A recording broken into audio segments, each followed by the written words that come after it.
Welcome to John O'Groats in the far north of Great Britain. As you can see on the signpost, this is the starting point every year from which thousands of people walk, cycle, run, go in wheelchairs, do lots of different forms of transportation all the way from here, hundreds of miles south, all the way to Land's End. But this isn't actually the most northerly point on mainland Great Britain. I'm walking northwards along the Dunnet Peninsula, which is absolutely littered with buildings just like this. If you look behind me, and hopefully you can see them, the entire area is filled with these old military, very ugly bunkers. They were built in the 1920s and 30s, and in this area there was an old CHL radar station which was placed here to protect the Navy base in Scapa Flow, which is in Orkney, the islands of Orkney, which is about 10 miles across the ocean. So I'll keep going northwards and let's see what we can find. So I'm continuing to walk northwards. I don't know if you can see the shadow on the ground here.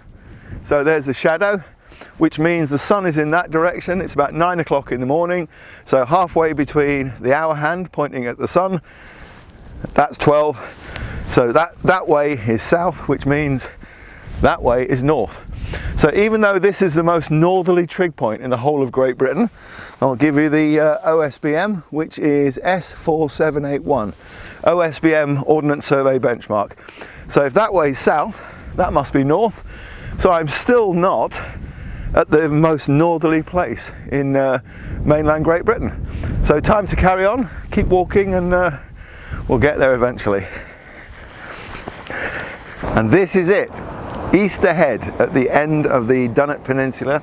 This is the most northerly point that you can get to on mainland UK, mainland Great Britain.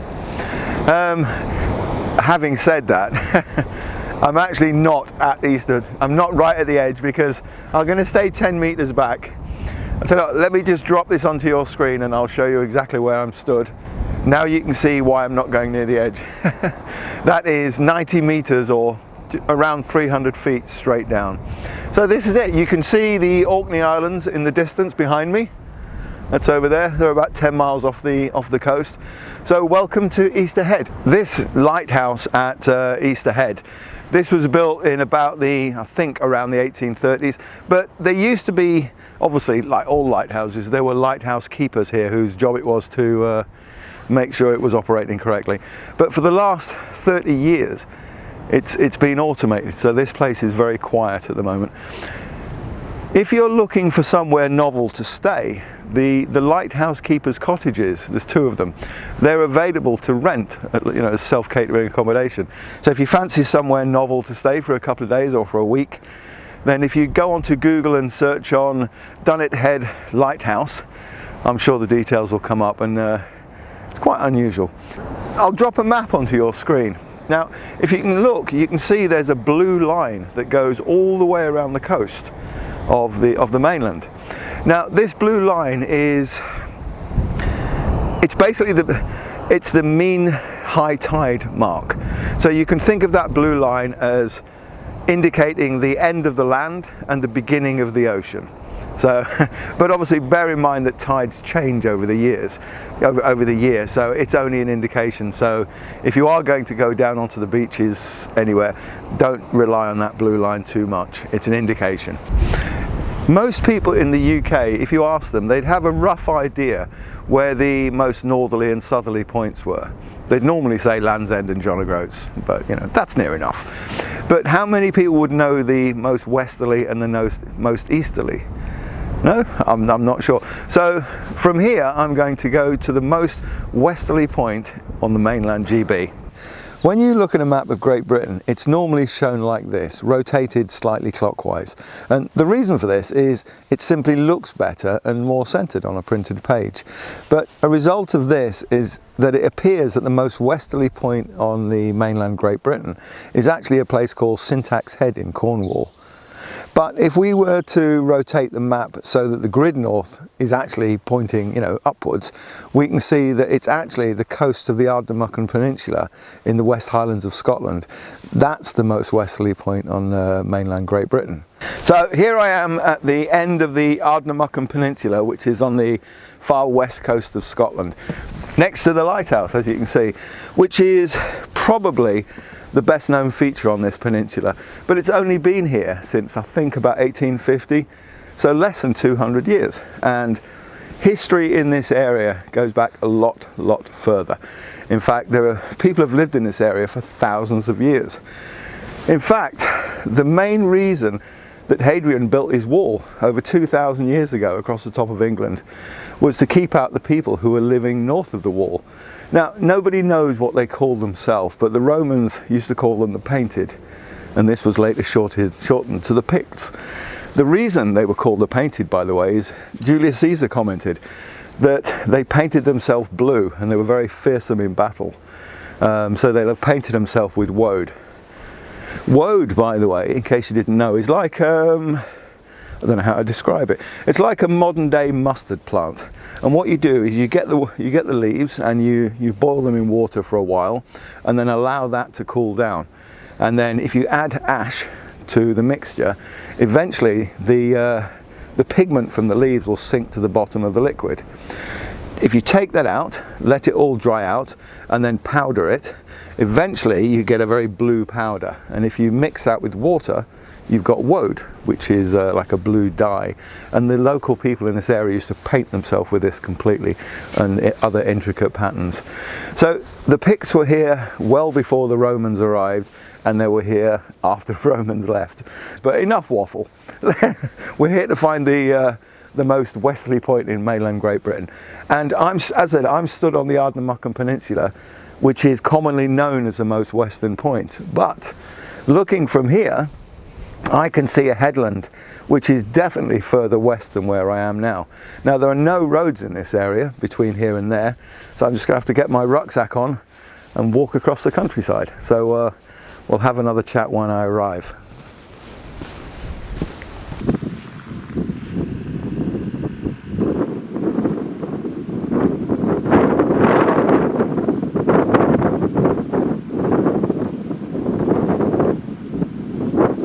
And this is it. This is Corrachadh Mòr, but as my Gaelic pronunciation is notoriously bad, I got a local Gaelic speaker this morning to give you the name of this place. Corrachadh Mòr. That's what it is. Anyway, this is it, the most westerly point on mainland Great Britain. What an absolutely amazing place this is. But before I leave the Ardnamurchan Peninsula, there's one thing I have to show you. It's nothing to do with north, south, east or west of Great Britain, but I think it's amazing. Hopefully you'll agree. Most people who come here, the tourists, they go to the lighthouse, they get their selfies and then have a cup of coffee in the lighthouse and then drive home again. But there is one thing, as I said, most people never get to see. In fact, most people don't even realise it's here. So I won't tell you about it, I'll take you there and show you. And this is it. Can you see it behind me? No? I'll tell you what I'll do. I'll turn the camera around so you can get a better impression of the whole thing. Here we go. Can you see it now? Wow. You see, this is the problem with some things, is they're so big that you can't actually visualize them when you're stood inside them. I'll put a Google Earth on your screen so you can visualize it.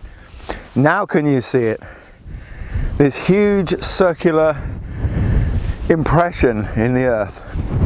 Now, it used to be thought, and some websites and videos still say it, they used to think this was a caldera. A caldera is, well, you probably know, it's when a volcano explodes, all the magma that's underneath the volcano is pushed out, and in some cases the magma chamber is directly underneath the volcano. So basically, once the magma chamber is empty, you have an empty space underneath, and the volcano collapses downwards, and you end up with a circular depression in the earth. And it used to be thought this is what this was, but it's not. It's actually a lopolith. Lopolith. I'm not sure if you've heard that expression before. A lopolith is underneath the ground. You have magma. You know, most of the world is magma, but occasionally in the rock strata you get reservoirs of magma that are in that sit there underground, and magma is fluid. There's a certain viscosity to it, so it tends to flow to the lowest point of the depression, which is holding the magma. So that forms a bowl shape. Now eventually that will go hard, the magma will solidify, but then what happens is, with tectonic movement and what have you, it's pushed upwards until it's just below the surface of the earth, this solidified lump of rock. Is that a good way of putting it? And then the surface of the ground is eroded, and you end up with this, a lopolith, which is not a caldera. It's actually this. If you look behind me, can you see where the cliffs come downwards, and the cliffs there? So this massive, many miles wide, circular, I don't know what you call it, circular depression in the earth. How amazing! You don't see many of these on Earth anywhere, but this is one of them, and it's actually on the Ardnamurchan Peninsula. A lopolith. I know, waffle, but there you go. Anyway, so we've looked at the most northerly point in mainland Great Britain, and now we've just seen Corrachadh Mòr. Corrachadh Mòr. We've just seen the most westerly point. So now let's go and have a look at the most easterly point on mainland Great Britain. And this is it. This is Ness Point, the most easterly spot on mainland Great Britain. It's in the town of Lowestoft, which is actually it's spelled Lowestoft, but it's pronounced Lowestoft. Now from here we have Holland in that direction, then we've got Denmark, then we've got Sweden, then we've got Norway, and then we've got the North Pole. it's in that direction. Now I'm not really sure how to say this. I'll tell you what I'll do. Rather than me explaining it to you, I'll turn the camera around and I'll show you around this area. I find it quite depressing. You let me know your thoughts. So here we are at Ness Point in Lowestoft. Lowestoft, by the way, is one of those towns in the UK where it's spelt differently than it's pronounced. So it's spelt Lowestoft, but it's actually pronounced Lowestoft. Let's have a quick test. If you're not born, or if you're not from the UK, I'll put a town name on the screen and you pronounce it for me. Here you go. I'm trying to think of some. Oh, here we go. I'll put this on your screen. How would you say that? Leinster. Okay, next one. How would you say that? Bicester. One more. How would you say it? Magdalen. Okay, famous one that most tourists get wrong. How would you say this? Gloucester. As you can tell, some English names are quite strange. I almost started waffling there. Maudlin, by the way, if English isn't your first language, maudlin means to feel sad for yourself, not be happy with your life. And at the moment, I'm maudlin. I'll turn the camera around and show you why. Look where we are. You will. This is where Ness Point is. As you can see, we're in the middle. Let me just mess about with this a bit. We're actually in the middle of an industrial estate. We're surrounded by factories and an extremely large wind turbine that sort of goes up into the sky. Mind you, apart from the factories, there is an enormous lump of concrete on the floor. The technical word for these is a Euroscope, and basically what this does is it gives you the distance and the direction to places that are more interesting. Is that the best way to put it? Anyway, Come to Ness Point if you want, but there are better places to go.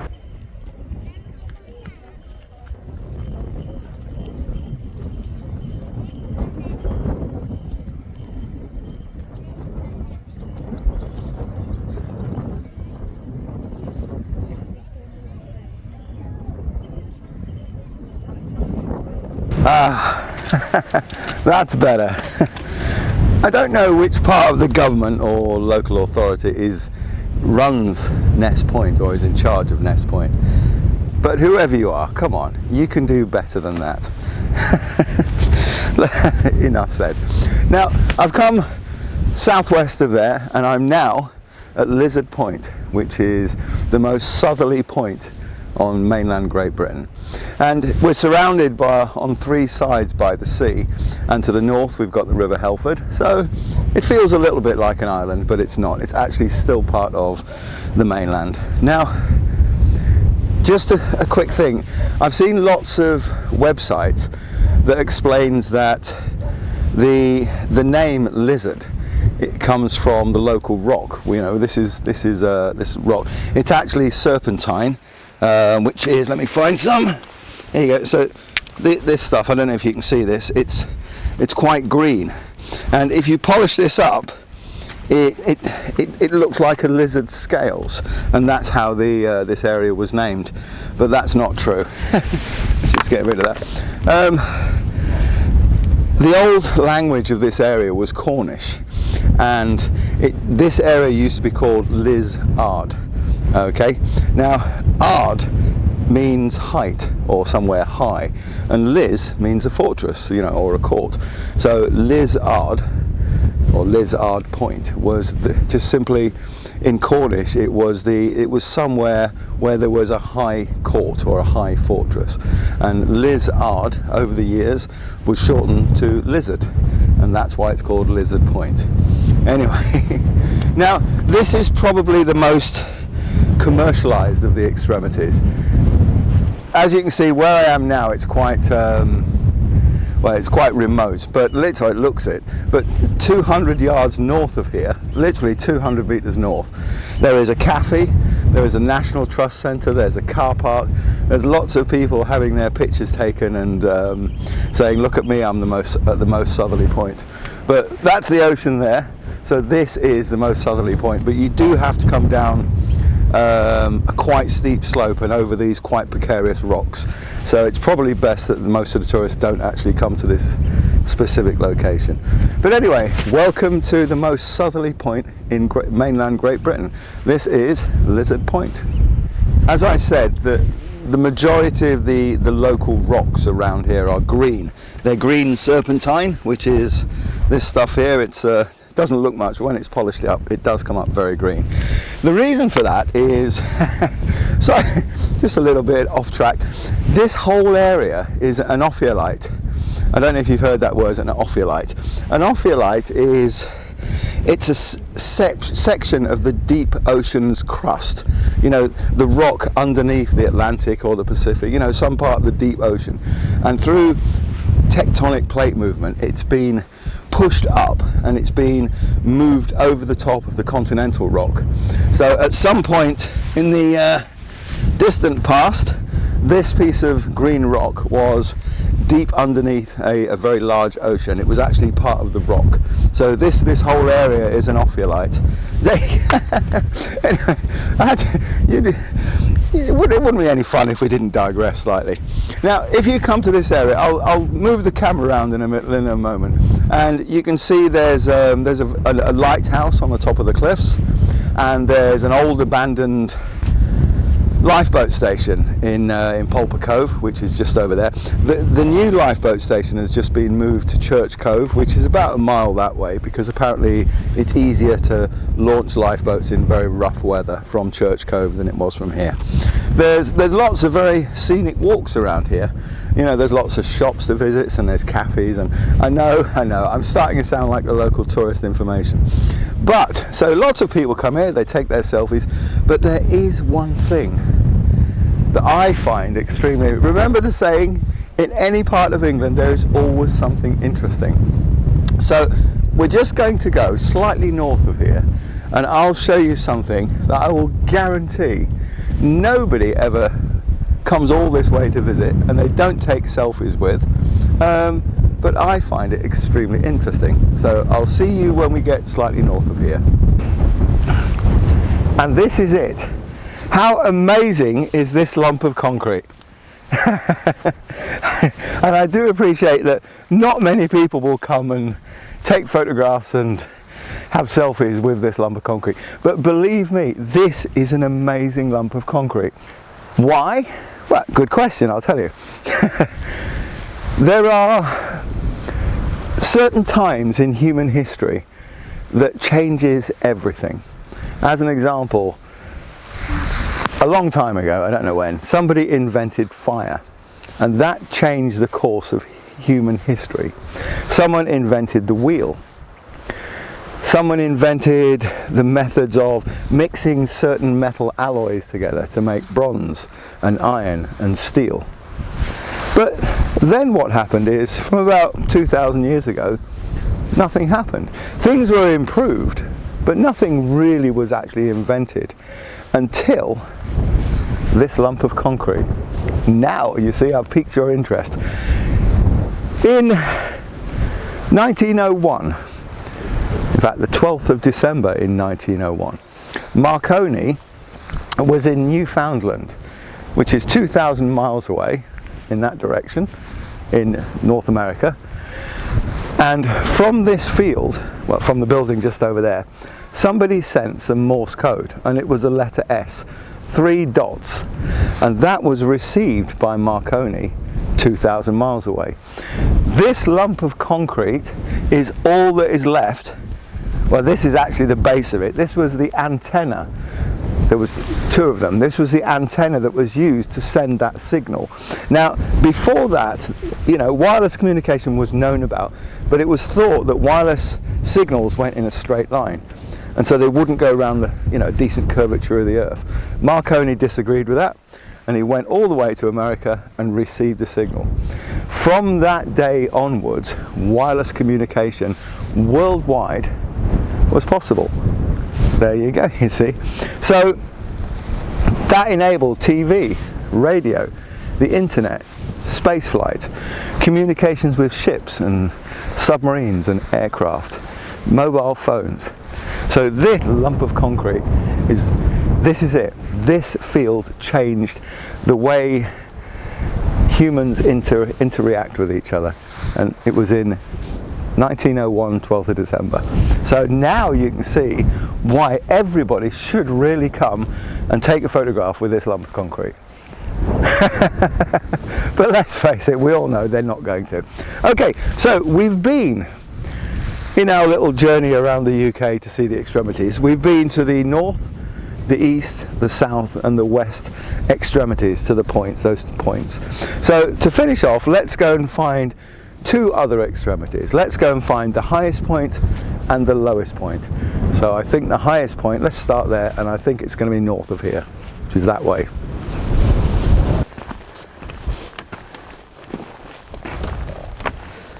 This is the summit of Ben Nevis, the highest point in Great Britain. And people have been coming up here since 1771. I think the first recorded ascent was by a botanist from Edinburgh. And this is it. This is the highest trig point in Great Britain, OSPM 1595. I'd like to show you round and show you the tremendous views that you normally get from here. But Ben Nevis is only clear on average for 14 days a year. That's 24 hours of clear. So today is normal. So we'll go and have a look round, and I'll show you what's up here. When you arrive up here, there's not actually much. It's just a rock-strewn plateau, quite reasonably flat. The only noticeable things up here really are these, which are the ruins of the weather observatory, which was built in the 1880s. The only other noticeable thing on the summit plateau, besides the trig point and the ruins of the weather observatory, is this, which is the summit shelter. If you look at the top of the rocks there, that is the height of the snow in most winters. So you can just walk across, and then if you need to, you've got somewhere to shelter overnight. As you're leaving the summit, on your left hand side, if you're going down the track, you'll see this rectangle shape in the rocks.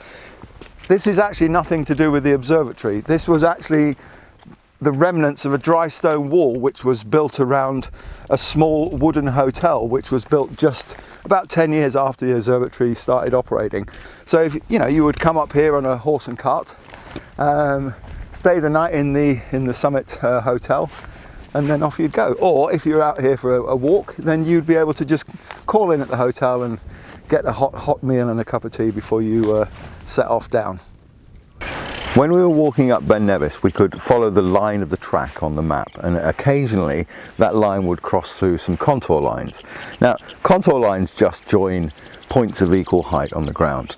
So if the track went over the 100 contour line, then you would know that you were 100 meters above sea level.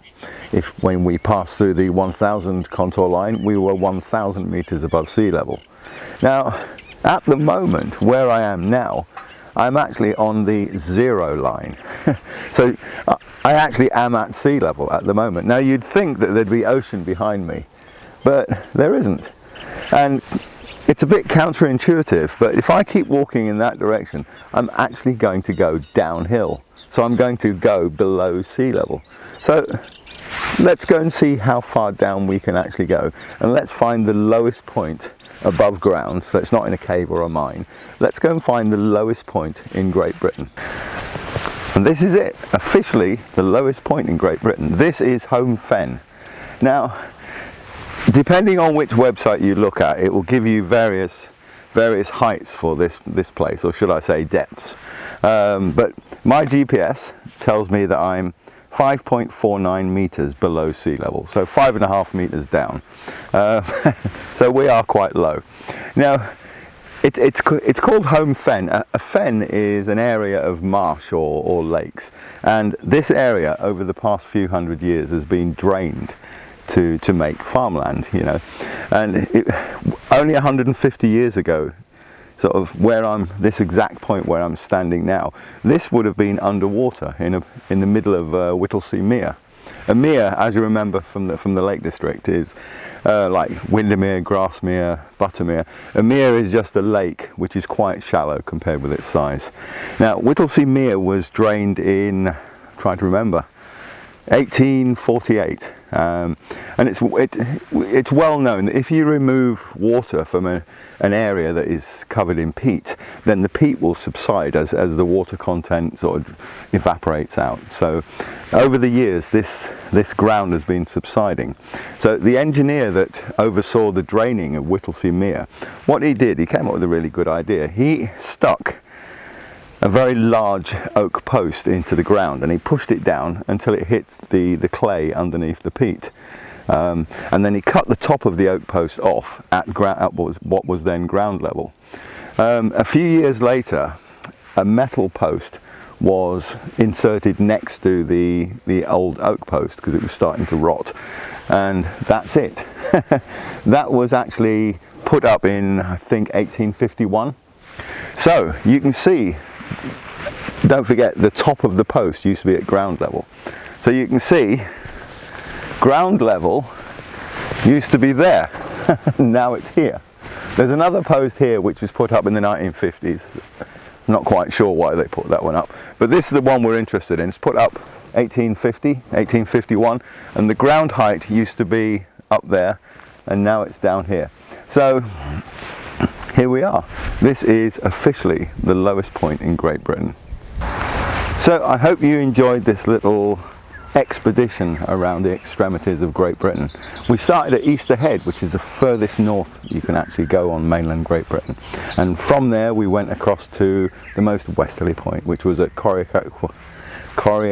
I'm still not sure how to say that. Corrachadh Mòr. Oh well, that was my favourite place, I think.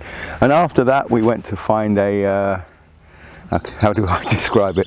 A lump of concrete on the floor next to an industrial estate at Ness Point, and that was the most easterly point. From there we headed southwards and we went all the way down to Lizard Point, That was the extremities done, but just to make it a little bit more interesting, we also called in at the highest point, the summit of Ben Nevis, and at the lowest point, which was Holme Fen. You know, so on the way we saw a Lopolith. I'm sure you found that extremely exciting, and we also found an ophiolite down at Lizard Point. But I'm sure, I have every confidence that the highlight of this video for everybody was the lump of concrete that we found in a field just north of the Lizard Point, which was the base of the antenna that Marconi used to send the first transatlantic wireless signal. So, how far have I travelled on this little expedition? Well, it was a circular trip. Obviously I started from my house and I finished at my house, so you know, it was a circular trip, and it doesn't really matter where you start on that circle, it'll always be the same distance. So let's just assume that we started right in the very centre of Great Britain, which is around, I think it's about 300 metres west of Whittingdale Hanging Stones, which is near Dunsop Bridge up in the Forest of Bowland. Now, I made a really interesting video about that, as I'm sure you've watched it. So if you haven't been there, have a look at that video and you'll see what's there. So the total distance I travelled was, are you ready for this? 3,043 miles. So that is took me a while to make this video. Where am I now? Well, if you've watched all of my videos, then I'm sure you'll recognise this field. Very famous field.